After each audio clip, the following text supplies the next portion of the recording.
I stared at my phone screen, reading the message for the third time. The words didn't change. Dad, we're doing Christmas at the Montecito Resort this year. Adults only. The kids need a real vacation for once. Not another boring weekend at your place. Maybe next year, when you finally renovate and get that pool you keep talking about, you'll actually be invited to family events. My daughter Michelle's message sat there in the group chat, along with Tom's addition. Yeah, no offense, but the kids deserve better than your outdated house. We're upgrading our Christmas this year. I set the phone down on my kitchen table, the same oak table where Michelle had done her homework 30 years ago, where I'd taught her to balance a checkbook, where we'd planned her mother's funeral 10 years ago. Outdated, she'd called it. The sunset was coming through the window, casting long shadows across the room. I was 64 years old, and for the first time in 9 years, I felt something click into place in my mind. Not anger, not hurt, just clarity. I picked up my phone again and opened my banking app. Let me back up. 9 years ago, Michelle called me crying.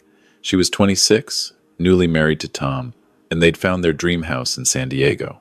The problem was the down payment. They were short by $40,000, and if they didn't act fast, they'd lose it to another buyer. Dad, I know it's a lot to ask, she'd said, her voice breaking, but we'll pay you back, I promise. This is our future. This is where we want to raise our kids someday. I was 55 then, still working as a consulting engineer. My wife, Sarah, had been gone for a year, and the house felt enormous and empty. The thought of grandchildren, of family dinners, of rebuilding something after so much loss, it made the decision easy. I wrote the check. 2 years later, Michelle was pregnant with their first child, Emma. They needed a bigger car, something safe for a baby. The Toyota Highlander they wanted was $65,000, but they could only get approved for a loan with a co-signer. Just until Tom gets his promotion, Michelle explained. His boss promised it's coming. We just need you to co-sign, Dad.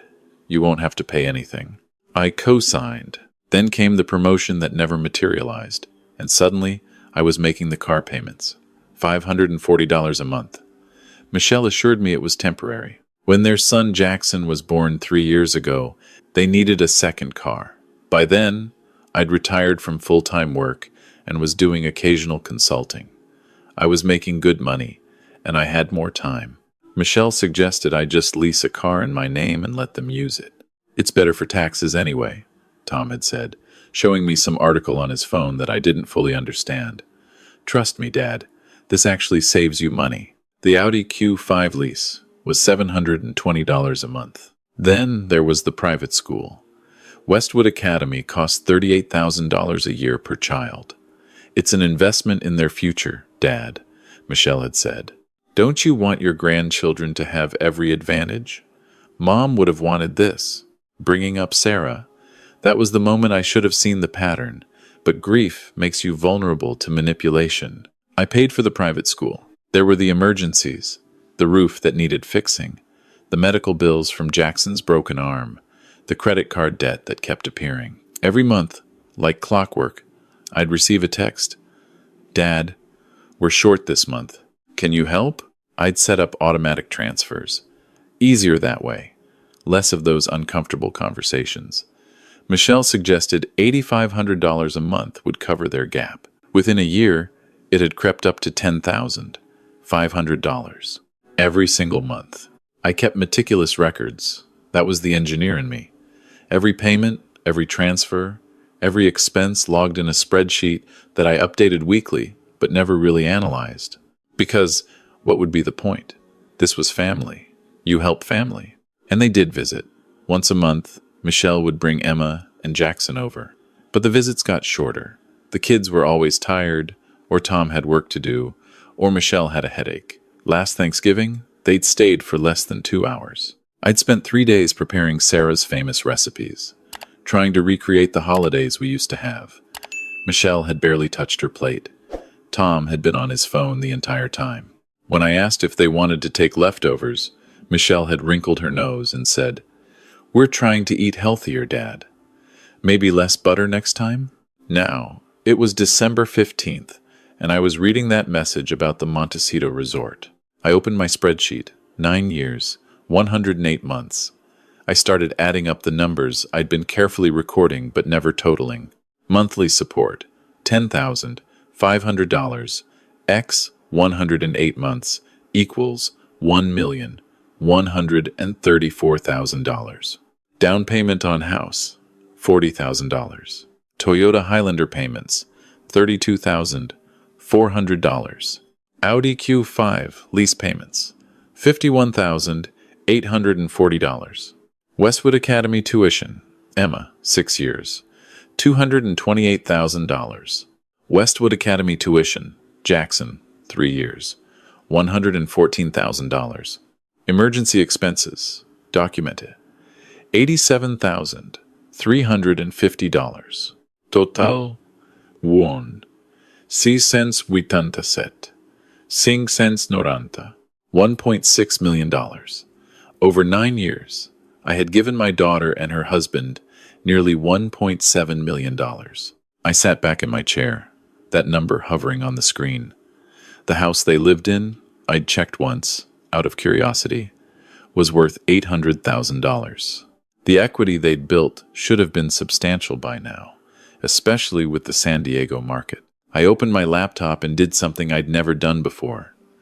I searched for the property records. Their house was mortgaged to the maximum. They'd refinanced twice, pulling out every dollar of equity. The most recent refinance was 6 months ago, $200,000 in cash out. I felt something cold settle in my chest. I went to Michelle's Instagram account. I didn't use social media much, but I knew she posted constantly. I scrolled back through the past year. There was Michelle at a spa in Scottsdale, Tom on a golf trip to Hawaii, a weekend in Las Vegas for their anniversary. Michelle's new Chanel bag.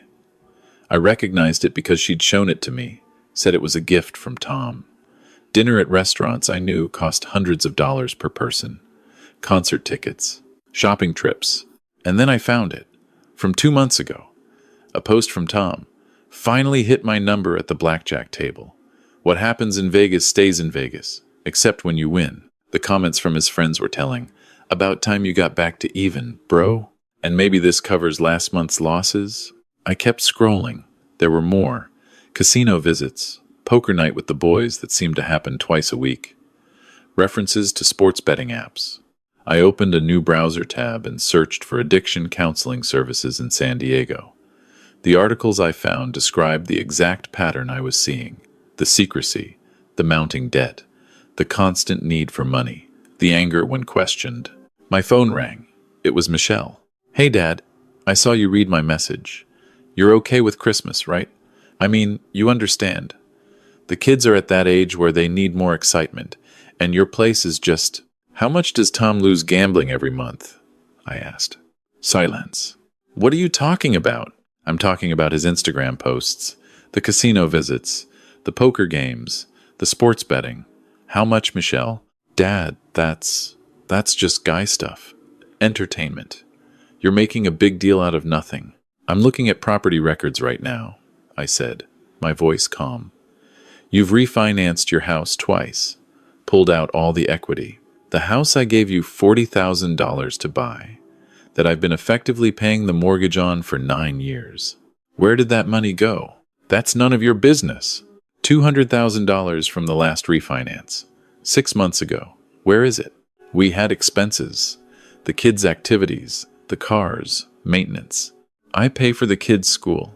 I pay for both cars. I send you $10,500 every month. What expenses? Her voice changed. Got harder. You know what, Dad? I don't have to explain our financial decisions to you. We're adults. If you're going to hold every penny over our heads, I'm not holding anything over your head. I'm asking a simple question. I don't have time for this. I have to pick up Emma from dance class. And yes, before you ask, we pay for that ourselves. Not everything is your money. She hung up. I sat there for a long moment, then opened my email. I'd consulted with many firms over my career. I knew people. I sent 3 emails to professionals I trusted. The next morning, I met with Margaret Chen, a forensic accountant I'd worked with on a corporate case years ago. I brought my spreadsheet and every bank statement I could find. I need to understand where my money went, I told her, and I need documentation. Margaret was in her 50s, sharp-eyed and direct. She looked through my records for about 10 minutes before she looked up at me. Robert, I'm going to ask you something, and I need you to be honest. Do you want to know the truth, even if it's bad? Yes. Are you prepared to act on what I find? I thought about that message, about being uninvited to Christmas because my house wasn't good enough, about 9 years of every spare dollar going to support people who apparently had enough money for luxury vacations and gambling, but not enough gratitude to spend a holiday with me. Yes, I said again. It took her 3 weeks. She worked fast. What she found was worse than I'd imagined. We met in her office on January 8th. She had a bound report waiting. The $200,000 from the refinance, she started. Based on bank records I was able to access through public information and what you've provided. Approximately $60,000 went to paying off credit cards, mostly from Tom's gambling. Another $80,000 is traceable to cash withdrawals over 6 months. The rest went to lifestyle expenses, luxury goods, restaurants, travel. The monthly $10,500 I send them, it's not covering their mortgage. They're barely making minimum payments. Most of your money is covering their lifestyle and Tom's gambling losses. I estimate he's losing between $4,000 and $7,000 a month, on average. I felt sick. The cars? I asked. You're paying both leases in full. They're not contributing anything. Neither vehicle is registered in their names. You're essentially providing them with free luxury cars. The private school tuition? That's going where it should. The school confirmed payment. That's probably the only thing your money is actually funding as intended. Margaret leaned forward. Robert, in my professional opinion, you're enabling a gambling addiction and subsidizing a lifestyle that's completely unsustainable. If you stopped supporting them today, they'd be in severe financial trouble within 60 days. Good, I heard myself say. She raised an eyebrow. That's the first time I've heard you sound angry since we started working together. I'm not angry, I said, and I realized it was true. I felt something else. Relief, maybe. Clarity. I'm done. What do you want to do? I want to protect my grandchildren. And I want to stop enabling this. Margaret nodded slowly. I can help with both, but you need to be prepared for the fallout. We spent the next hour planning. Then I went to see David Rosenberg, an attorney I'd known for 20 years. By the time I left his office, I had a plan. On January 10th, at exactly 9 a.m., I executed it. First, I went to the bank and canceled every automatic transfer to Michelle and Tom. All of them. The monthly support, the car payments, everything. Second, I sent a certified letter to Michelle and Tom's address. David had written it. Dear Michelle and Tom, after careful consideration and consultation with financial and legal professionals, I am terminating all financial support effective immediately. This includes, but is not limited to, monthly transfers, vehicle lease payments, and any emergency funds. The lease agreements for both vehicles are in my name. I am terminating these leases and will arrange for the vehicles to be returned to the dealerships. You have 30 days to secure alternative transportation. Private school tuition for Emma and Jackson for the remainder of this academic year has been paid directly to Westwood Academy. Beginning next academic year, tuition will no longer be funded. I have established educational trust funds for Emma and Jackson to be managed by a third-party trustee and accessible only for qualified educational expenses when they reach age 18. This decision is final and not open to discussion. Robert. Third, I changed my locks. Michelle had a key to my house. David had advised me that given the circumstances, it was prudent. Fourth, I blocked both their numbers on my phone. Temporarily. David had suggested this to avoid harassment during the initial period.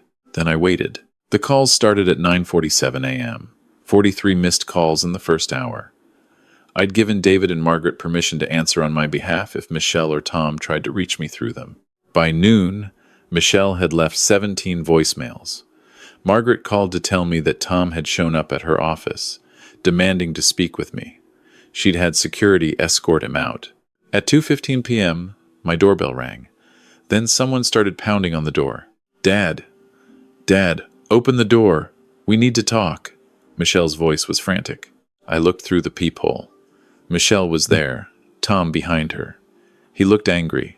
Dad, please. Our accounts are all negative. The mortgage payment bounced. Please, we can explain everything. I didn't open the door. I'm calling the police, Tom shouted. You're having a mental breakdown. You need help. That was a miscalculation on his part. I called the police myself. 2 officers arrived within 10 minutes. I opened the door with the chain still on. These are my daughter and son-in-law, I told the officers calmly. I've terminated my financial support of them. I've asked them to leave. They're refusing. He's not in his right mind, Michelle said immediately. He's 64 years old. He's showing signs of dementia. He needs a psychiatric evaluation. One of the officers, a woman in her 40s, looked at me carefully. Sir, are you feeling well? Do you know what day it is? It's January 10th, 2025, I said. I'm Robert Patterson. I'm a retired engineer. I'm in full possession of my faculties, and I have documentation from my doctor from last week confirming that, if you'd like to see it, David had suggested I get a full physical and cognitive screening. Smart man. This is insane, Tom said. He's been supporting us for years. He can't just cut us off. The other officer, younger, spoke up. Actually, sir, he can. If he's competent, which he appears to be, he can manage his finances however he chooses. We have kids, Michelle said, and there were real tears now. Emma and Jackson, how are we supposed to explain to them that Grandpa doesn't care about them anymore? That one hurt, but I kept my voice level. I've set up educational trust funds for both children, I said. They're protected. This has nothing to do with them. You can't do this, Tom said, his voice dangerous. We'll sue you. The female officer stepped between us. Sir, I'm going to ask you to step back. Mr. Patterson has the right to control his own finances. If you have a legal dispute, you'll need to handle it through the courts. But right now, you're trespassing. Trespassing? Michelle looked genuinely shocked. This is my father's house. I grew up here. And he's asked you to leave, the officer said firmly. I'm going to have to ask you both to go. They left. Tom had to physically guide Michelle to their car, a BMW I didn't recognize, financed by who knows what remaining credit they had. As they drove away, Michelle looked back at the house with an expression I'd never seen before. Lost. Desperate. I felt something crack in my chest, but I didn't open the door. The next 6 weeks were brutal. Michelle tried everything. She had Tom's mother call me. She had mutual friends reach out. She showed up at my doctor's office. I don't know how she knew I had an appointment, but there she was, with both kids, asking the receptionist if she could speak with my doctor about my mental decline. My doctor, thankfully, had been briefed. She came out and told Michelle firmly that I was her patient, not Michelle, and that patient confidentiality applied. The turning point came in late February. Tom filed for divorce. Margaret called to tell me she'd been keeping tabs through her own networks.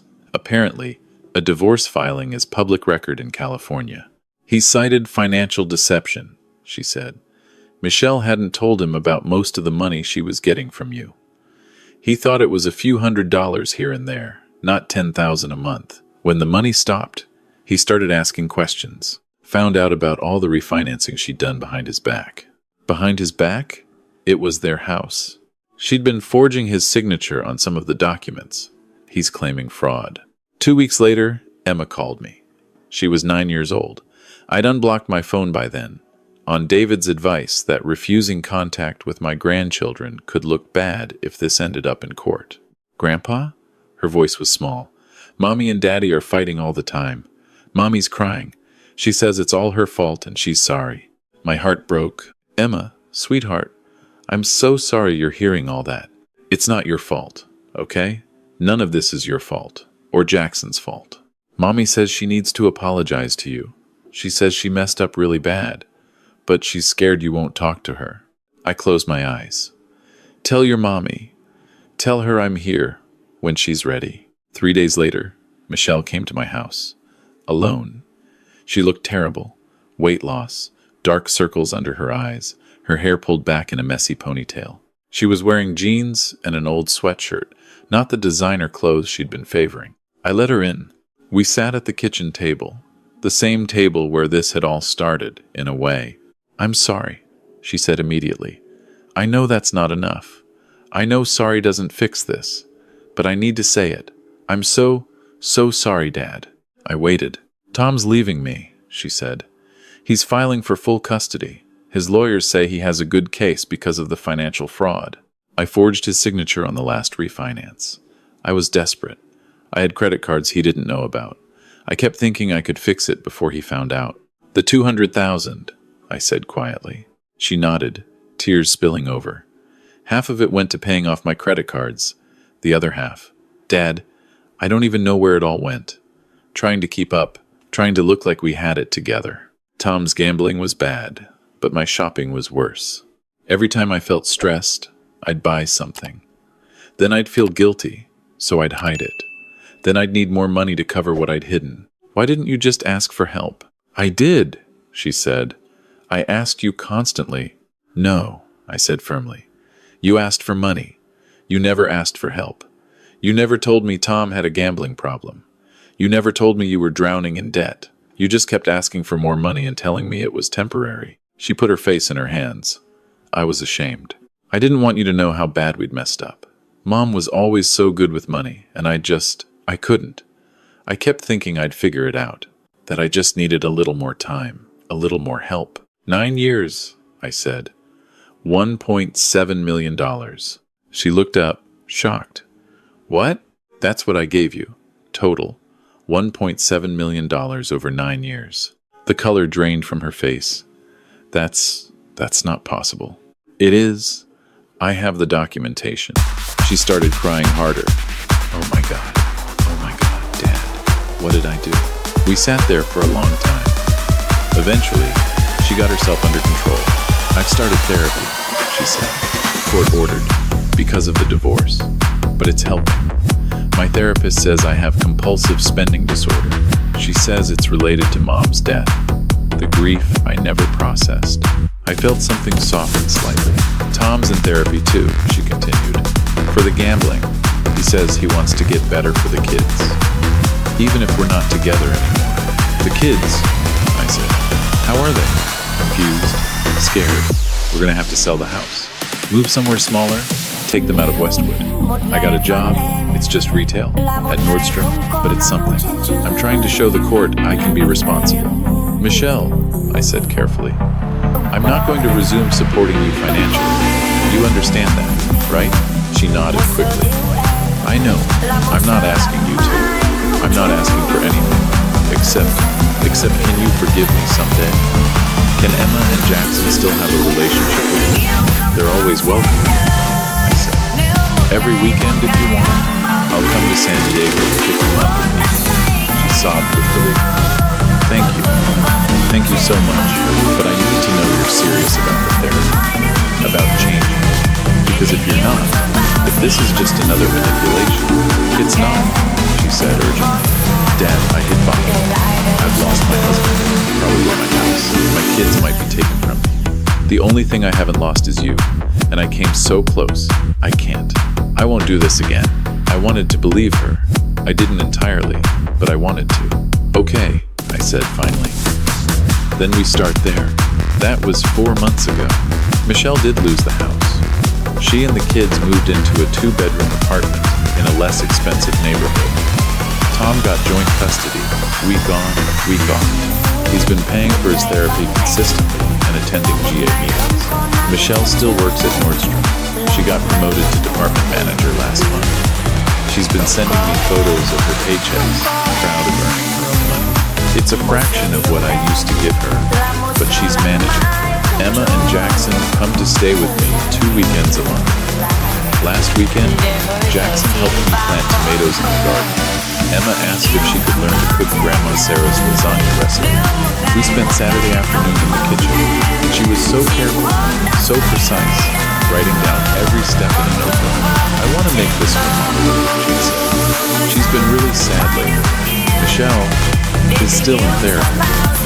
She's been attending meetings for debtors anonymous. She sent me a text last week, hit 90 days debt-free. They gave me a chip. I know it's small, but I'm proud. I told her I was proud of her too. Tom and I had coffee last month. Awkward, but necessary. He apologized for his part in everything. He showed me his bank statements. The man is tracking every dollar now, attending meetings twice a week. I need to ask you something, he'd said. Those trust funds you set up for the kids, for their education. Yes? Thank you. That was the right thing to do. Even when Michelle and I were at our worst, you protected them. The trust funds were Margaret's suggestion. $250,000 for each child, managed by a third-party trustee, accessible only for educational expenses. It's not nearly what I'd spent on them before, but it's something, a real foundation for their futures. Last week, on a warm May evening, I invited Michelle, Tom, and the kids over for dinner. First time in 9 months, we'd all been together in my house. It was stilted at first. Emma and Jackson, sensing the tension, were quieter than usual. But then I brought out Sarah's old photo albums, ones I hadn't looked at in years. Mom was so beautiful, Michelle said softly, looking at a picture from our wedding day. She was, I agreed, and she was terrible with surprises. Remember the time she tried to plan your surprise birthday party and accidentally sent you the invitation? Michelle laughed, a real laugh, the first I'd heard in months. She was so mad at herself. She would have been proud of you, I said, for getting help, for doing the hard work. Michelle's eyes filled with tears. You think so? I know so. Tom cleared his throat. Mr. Patterson, Robert, I know I don't have the right to ask this, but the Montecito Resort thing, the message about your house being boring, that was the last straw, wasn't it? Yes, I said simply. I'm sorry. That was cruel. This house isn't boring. This house is full of love and memories. We were just too entitled and stupid to see it. We were broke, Michelle added, completely broke, keeping up this image of being wealthy. And instead of being honest, instead of asking for real help, we blamed you for not doing more, for not being flashier. It's sick. It was addiction, I said. Both of you. Different types, but the same disease. Denial, justification, always needing more. Are we? Emma spoke up suddenly. Are we okay now? All of us? I looked around the table, at my daughter, thinner and tired, but genuinely working on herself. At Tom, no longer the cocky son-in-law, but someone trying to be a better father. At Emma and Jackson, resilient and adapting. We're getting there, I said. It takes time to rebuild trust. But yes, sweetheart, I think we're going to be okay. After dinner, I walked them to their cars. Michelle's used Honda Civic, Tom's practical Ford. Before she left, Michelle hugged me tight. I love you, Dad. Thank you for not giving up on me completely. I love you too, I said. Always have. Even when I had to step back, as I watched them drive away, I thought about that message from 9 months ago, about the Montecito Resort and the boring house and the pool I supposedly needed to install to be worthy of their presence. I'd gotten a quote for a pool last week, just out of curiosity. $60,000 for a basic in-ground installation. I'd laughed and thrown the quote away. Instead, I'd donated $60,000 to a foundation that helps families dealing with addiction. In Sarah's name. The house is still the same. Oak table, old furniture, no pool. But on weekends, when the kids are here, it's full of laughter again. Emma's learning to cook. Jackson's growing vegetables. Michelle stops by sometimes after work just to sit at the table and talk. Last weekend, she brought me flowers. For the kitchen, she'd said. To make it less boring. We'd both smiled. The joke landed differently now. I'm 64 years old. I spent 9 years and $1.7 million learning a lesson about love and boundaries, about the difference between helping and enabling, about the importance of letting people face consequences, even people you love desperately, especially people you love desperately. Was it worth it? The money's gone. The relationship with my daughter was fractured for months. My grandchildren saw their world turned upside down. But they're learning resilience. Michelle's learning responsibility. Tom's learning accountability. And I'm learning that sometimes the most loving thing you can do is say no. The sunset's coming through my kitchen window right now, same as it did that December evening when everything changed. The same light on the same table in the same boring house. But everything's different now. And different, I'm learning, is sometimes exactly what you need.